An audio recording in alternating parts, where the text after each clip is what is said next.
युद्ध चल रहा है, आपका इसके प्रति क्या दृष्टिकोण है? किसी न किसी स्थान पर किसी न किसी रूप में युद्ध हमेशा चल रहा होता है। क्या कभी ऐसा समय था जब युद्ध नहीं हुआ? कुछ लोग कहते हैं कि ये भगवान की इच्छा है, कुछ कहते हैं ये उसकी लीला है। ये बस एक और तरीका है ये कहने का कि युद्ध अनिवार्य है और कोई भी जिम्मेदार नहीं है। लेकिन आपका अपना दृष्टिकोण क्या है? मेरे ऊपर दृष्टिकोण थोपने की जरूरत क्यों है?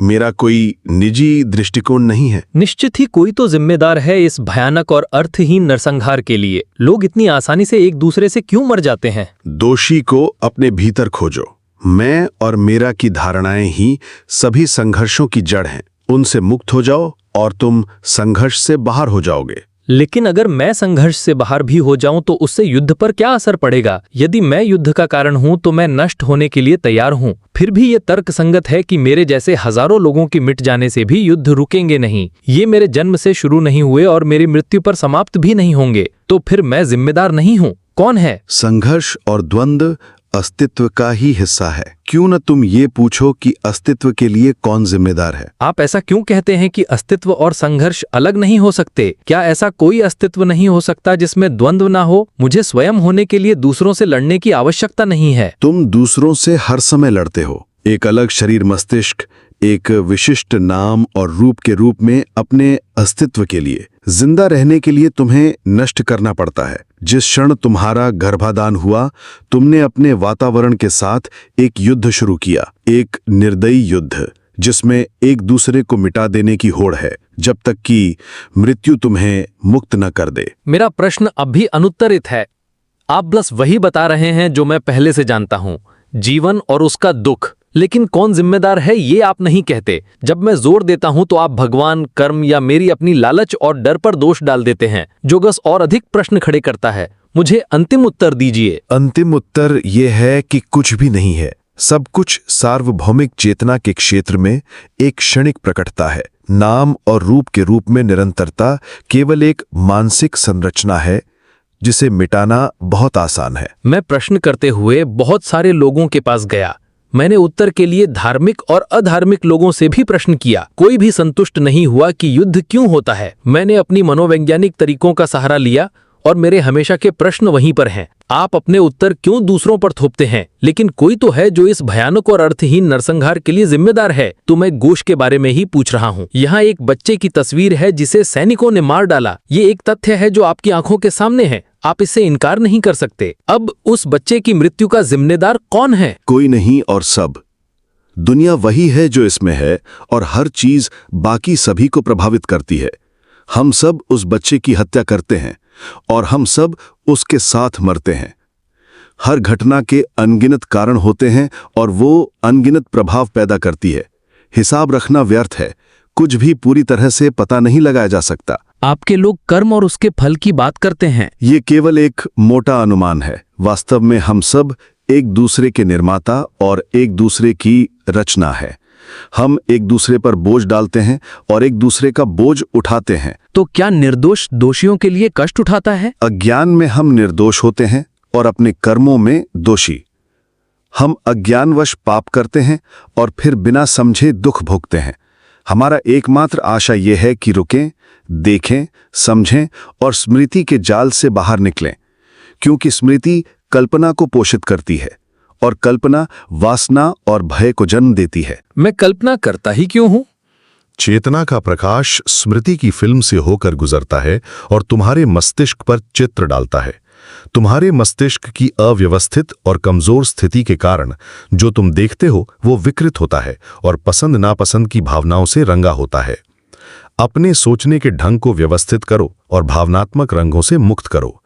तब तुम लोगों और चीजों को वैसे ही देख पाओगे जैसे वे हैं, स्पष्टता और करुणा के साथ। जन्म, जीवन और मृत्यु का साक्षी एक ही है। वही पीड़ा और प्रेम का भी साक्षी है। क्योंकि सीमितता और पृथकता में अस्तित्व दुखद है, फिर भी हम उससे प्रेम करते हैं। हम उससे प्रेम भी करते हैं और घृणा भी। हम लड़ते हैं, मारते हैं, जीवन और संपत्ति को नष्ट करते हैं और फिर भी हम स्नेही और बलिदानी भी होते हैं। हम बच्चे की कोमलता से देखभाल करते हैं और उसे अनाथ भी बना देते हैं। हमारा जीवन विरोधाभासों से भरा है, फिर भी हम उससे चिपके रहते हैं। यही चिपकाव हर चीज की जड़ में है, और फिर भी यह एकदम सतही है। हम किसी चीज या व्यक्ति को पूरी ताकत से पकड़ते हैं और अगले ही क्षण उसे भूल जाते हैं। जैसे बच्चा मिट्टी के घर बनाता है और फिर हंसते हुए उन्हें छोड़ देता है। अगर कोई उन्हें छुए तो वह गुस्से से चिल्ला उठेगा, लेकिन ध्यान भटकाओ और वो उन्हें भूल जाएगा। हमारा जीवन अभी है और इसका प्रेम भी अभी है। हम विविधता से प्रेम करते हैं, दुख और सुख के खेल से मोहित रहते हैं। हमें विरोधाभासों की जरूरत है और उनके प्रतीत होने वाले अलगाव की भी। हम कुछ समय तक उनसे आनंद लेते हैं, फिर थककर शुद्ध अस्तित्व की शांति और मौन की ओर लालायित हो जाते हैं। ब्रह्मांडीय हृदय निरंतर धड़कता रहता है। मैं उसका साक्षी भी हूं और वही हृदय भी। मैं चित्र को देख सकता हूं, लेकिन चित्रकार कौन है? इस भयंकर लेकिन मोहक अनुभव के लिए जिम्मेदार कौन है? चित्रकार खुद चित्र के भीतर है। तुम चित्रकार को चित्र से अलग करके उसे ढूंढते हो। अलग मत करो और झूठे प्रश्न मत पूछो। चीजें जैसी हैं वैसी ही हैं, और इसके लिए कोई खास व्यक्ति जिम्मेदार नहीं है। व्यक्तिगत जिम्मेदारी का विचार केवल कर्ता की भ्रांति से आता है। जैसे किसी ने तो किया होगा, कोई तो जिम्मेदार होगा। समाज जैसा कि अभी है वो अलग और जिम्मेदार व्यक्तित्व की धारणा पर आधारित है, लेकिन समाज का यह एकमात्र रूप नहीं है। और भी रूप हो सकते हैं जहां पृथकता की भावना कमजोर हो और जिम्मेदारी व्यापक रूप से फैली हुई हो। जिस व्यक्ति की व्यक्तिगत सत्ता की भावना बहुत कमजोर हो, क्या वह आत्म साक्षात्कार के अधिक निकट है? मान लो एक छोटे बच्चे का उदाहरण। उसमें मैं हूं की भावना अभी बनी नहीं है। उसका व्यक्तित्व प्रारंभिक अवस्था में है। आत्मज्ञान में बाधाएं कम होती हैं, लेकिन चेतना की शक्ति और स्पष्टता, उसकी गहराई और विस्तार की कमी होती है। जैसे जैसे वर्ष बीतते हैं, चेतना मजबूत होती है, परंतु साथ ही दबा हुआ व्यक्तित्व उभरता है और वही सब कुछ धुंधला और जटिल कर देता है। जैसे लकड़ी जितनी सख्त होती है, अग्नि उतनी ही तीव्र जलती है, वैसे ही व्यक्तित्व जितना अधिक प्रबल होता है, उसके नाश से उत्पन्न प्रकाश उतना ही प्रखर होता है। क्या आपको कोई समस्या नहीं है? है ना? मैंने पहले ही बताया था, नाम और रूप के साथ अस्तित्व में होना पीड़ादायक है, फिर भी मैं इसे प्रेम करता हूं। पर आप तो हर चीज से प्रेम करते हैं। अस्तित्व में सब कुछ समाहित है। मेरा स्वभाव ही प्रेम करना है। यहां तक कि जो पीड़ादायक है वह भी प्रेम करने योग्य है। लेकिन इससे पीड़ा कम तो नहीं होती। आप असीम में ही क्यों नहीं टिके रहते? यह अन्वेषण की प्रवृत्ति है, अज्ञात के प्रति प्रेम जो मुझे अस्तित्व में खींच लाता है। होना स्वाभाविक है और उसी में बनना एक साहसिक यात्रा बन जाती है, और बनना वो शांति की खोज में होने की ओर लौटता है। यह होने और बनने का चक्र स्वाभाविक है, लेकिन मेरा घर वो इन सब से परे है। क्या आपका घर ईश्वर में है? ईश्वर को प्रेम करना और उसकी पूजा करना भी अज्ञान ही है। मेरा घर तो सभी कल्पनाओं से परे है, चाहे वे कितनी ही उच्च क्यों ना हो। लेकिन ईश्वर कोई कल्पना नहीं है, वह तो अस्तित्व के परे की वास्तविकता है। आप जो चाहें उसे जो नाम दें, आप जो भी सोचें, मैं उससे परे हूं। जब आप अपने घर को जान चुके हैं तो उसमें टिके क्यों नहीं रहते? आप उससे बाहर क्यों निकलते हैं? समष्टि के अस्तित्व के प्रति प्रेम के कारण ही जन्म होता है, और एक बार जब जन्म हो गया तो नियति में उलझना पड़ता है। नियति बनने से अलग नहीं हो सकती। विशेष बनने की इच्छा आपको एक व्यक्ति में बदल देती है, जो अपना व्यक्तिगत भूत और भविष्य लेकर आता है।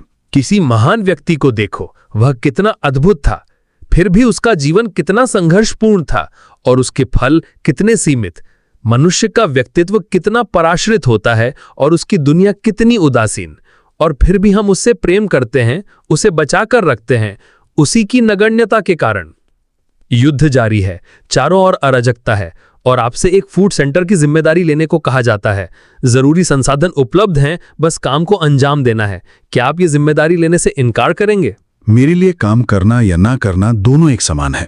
मैं जिम्मेदारी ले भी सकता हूं और नहीं भी। हो सकता है कि कुछ और लोग, जैसे कि पेशेवर रसोई है, इस काम के लिए मुझसे बेहतर हों, लेकिन मेरी दृष्टि भिन्न है। मैं मृत्यु को कोई आपदा नहीं मानता। जैसे किसी बच्चे के जन्म पर मैं विशेष आनंद नहीं मनाता। बच्चा संसार में आता है समस्याओं के बीच, लेकिन जो मर गया वो इन सब से मुक्त हो गया। जीवन से लगाव दुख से लगाव है। हम उसी से प्रेम करते हैं जो हमें पीड़ा देता है। यही हमारी प्रकृति है। मेरे लिए मृत्यु का क्षण उल्लास का होगा, भय का नहीं। मैं जब जन्मा तो रोया, और जब मरूंगा तो हंसता हुआ मरूं। मृत्यु के समय चेतना में क्या परिवर्तन आता है? तुम क्या परिवर्तन की अपेक्षा करते हो? जब एक फिल्म की प्रोजेक्शन समाप्त होती है तो सब कुछ वैसा ही रहता है जैसा आरंभ में था। जिस अवस्था में तुम जन्म से पहले थे वही मृत्यु के बाद की अवस्था है, यदि तुम्हें स्मरण हो। मुझे तो कुछ भी स्मरण नहीं है। क्योंकि तुमने कभी कोशिश ही नहीं की। ये केवल मन को सही तरंग पर लाने का मामला है, और हां, इसमें अभ्यास चाहिए। तो फिर आप सामाजिक कार्यों में भाग क्यों नहीं लेते हैं? पर मैं हर समय और कुछ करता ही कहां हूं। फिर वो कौन सा सामाजिक कार्य है जो तुम चाहते हो कि मैं करूं? मैं तो टुकड़ों की सिलाई में विश्वास नहीं रखता। मेरा दृष्टिकोण स्पष्ट है। उत्पादन करो बांटने के लिए। खाने से पहले खिलाओ, लेने से पहले दो, और स्वयं के पहले दूसरों के बारे में सोचो। केवल एक निस्वार्थ समाज जो साझेदारी पर आधारित हो स्थिर और सुखी रह सकता है। यही एकमात्र व्यावहारिक समाधान है। और अगर तुम इसे नहीं चाहते तो फिर लड़ो। ये तो सब गुणों का मामला है। जहां तमस और रजस हावी हो वहां युद्ध होगा ही, और जहां सत्व का शासन हो वहां शांति रहेगी। तुम इसे जैसे चाहो वैसे कह लो, बात वही है। समाज का निर्माण प्रवृत्तियों पर होता है। अगर नींव में सद्भावना रखी जाए तो तुम्हें अलग से सोशल वर्कर की जरूरत ही नहीं होगी। लेकिन दुनिया तो बेहतर हो रही है। दुनिया के पास हमेशा बेहतर होने का समय था, फिर भी नहीं हुई। अब भविष्य से क्या आशा रखी जाए? हाँ, कुछ काल ऐसे आते हैं जब सत्व बढ़ता है, शांति और सामंजस्य होता है, लेकिन फिर चीजें अपनी ही पूर्णता से नष्ट हो जाती हैं। एक परिपूर्ण समाज स्वभावतः स्थिर हो जाता है, और फिर उसमें जड़ता और सड़न आ जाती है। शिखर से सभी रास्ते नीचे ही जाते हैं। समाज भी मनुष्यों की तरह होते हैं, जन्म लेते हैं, बढ़ते हैं, फिर एक निश्चित बिंदु पर पहुंचकर पतन और मृत्यु की ओर बढ़ जाते हैं। क्या कोई ऐसा पूर्णता की अवस्था नहीं है जो कभी नष्ट नहीं होती?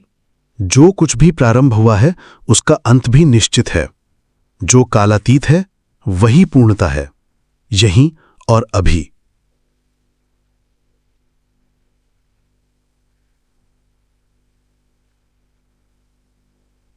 लेकिन क्या हम समय के साथ उस कालातीत स्थिति को प्राप्त नहीं करेंगे? समय के साथ हम वही लौट आएंगे जहां से चले थे। समय तुम्हें समय से बाहर नहीं ले जा सकता, जैसे कि स्थान तुम्हें स्थान से बाहर नहीं ले जा सकता। प्रतीक्षा करने से तुम्हें केवल और प्रतीक्षा ही मिलेगी। पूर्णता यहीं और अभी है, न कि किसी भविष्य में, चाहे वो निकट हो या दूर। रहस्य तो कर्म में है, यहीं और अभी। तुम्हारा व्यवहार ही तुम्हें तुमसे अंधा कर देता है। अपने बारे में जो कुछ भी तुम सोचते हो उसे अनदेखा कर दो और ऐसे व्यवहार करो मानो तुम पूर्ण हो, जैसी भी तुम्हारी पूर्णता की कल्पना हो। तुम्हें केवल साहस चाहिए। मुझे ऐसी हिम्मत कहां से मिलेगी? अपने भीतर से। अपने अंदर झांको। आपकी कृपा सहायता करेगी। मेरी कृपा यही है कि मैं अभी तुमसे कह रहा हूं, अपने भीतर देखो। जो कुछ भी तुम्हें चाहिए वो सब तुम्हारे पास पहले से है। उसका उपयोग करो। जैसा तुम्हें सबसे अच्छा लगे वैसा आचरण करो। जो तुम्हें सही लगे वो करो। गलतियां करने से मत डरो, उन्हें सुधारा जा सकता है। केवल तुम्हारा इरादा महत्वपूर्ण है। चीजों का जो रूप बनता है वो तुम्हारे नियंत्रण में नहीं है, लेकिन तुम्हारे कर्मों के पीछे की भावना तुम्हारे ही हाथ में है।